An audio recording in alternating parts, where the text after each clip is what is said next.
আমি এখানে 2টা পার্ট কেটে নিয়েছি কাপড়টা, আর আমি এটা একটা ছোট কুশন কভার বানাবো, মানে নিডল হোল্ডার, অথবা এটাকে হিজাব পিন কুশনও বলে। তো আমি এখন এই যেই মাথাগুলো সুন্দর করে আমি সেলাই করে নিচ্ছি।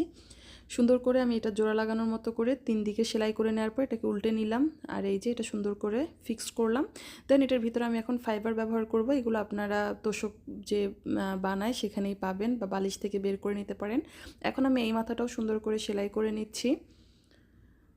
তো এখানে আপনারা যে কোনো শেপ দিয়েই কিন্তু এই ছোট কুশনগুলো বানাতে পারবেন, নিডল হোল্ডারগুলো অথবা হিজাব পিনগুলোর আর কি এরকম করে হোল্ডার বানাতে পারবেন। তো আমি এখানে লেসটা কেটে নিলাম, চারপাশে ঘুরিয়ে যতটুকুন লাগবে এতটুকুন পরিমাপে।